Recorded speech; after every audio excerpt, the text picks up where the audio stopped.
बहुत समय पहले की बात है। विंध्याचल की पहाड़ियों के बीच सुखपुर नाम का एक छोटा सा राज्य था।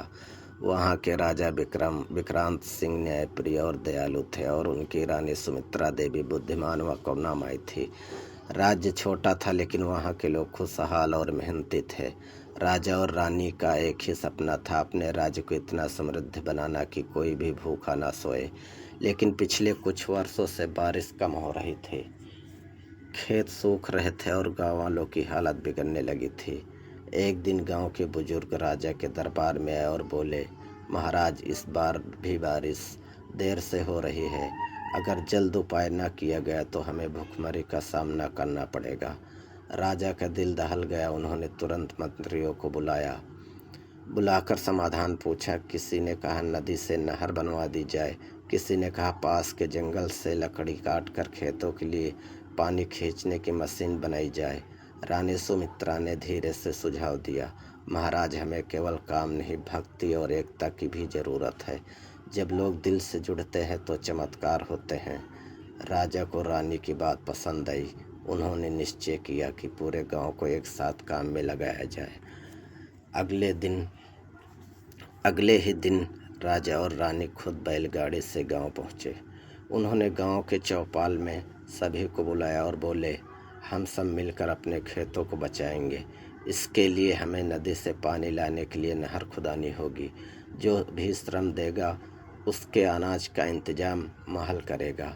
गांव के जवान, बूढ़े, औरतें और बच्चे ऑलरेडी हो गए। कुछ लोग फावड़ा लेकर मिट्टी खोदने लगे, कुछ लोग पत्थर तोड़ने लगे और कुछ महिलाएं अपनी व खाना पहुंचाने लगी। रानी खुद महिलाओं के साथ मिट्टी उठाकर सिर पर ढोने लगी। लोग हैरान थे कि महल की रानी भी उनके साथ काम कर रही। गांव में एक बूढ़ा भक्त रहता था, भोलानाथ बाबा।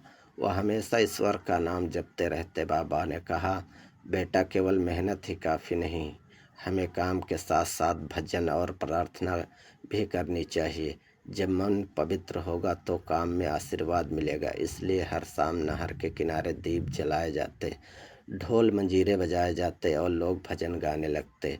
राम नाम की लो जलाओ, सुख समृद्ध घर में लाओ। धीरे धीरे मेहनत और भक्ति का संग गांव में उत्साह भरने लगा।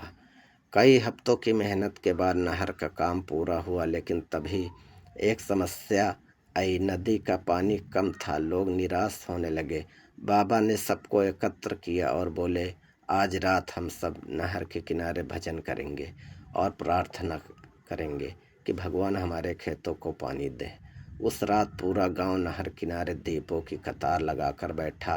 रानी सुमित्रा ने खुद भजन की शुरुआत की। हे गंगा माँ, कृपा बरसाओ, खेत खलिहान हरे भरे हो जाएं। अचानक रात के अंतिम पहर में तेज बादल घिर गए। बिजली चमकी, गर्जन हुआ और मूसलाधार बारिश शुरू हो गई। नदी का पानी उफान पड़ा और नहर में भरकर खेतों की ओर बहने लगा। कुछ ही महीनों में खेत लहला उठे। धान, गेहूं और दाल की भरपूर पैदावार हुई। गांव वालों की आंखों में खुशी के आंसू थे।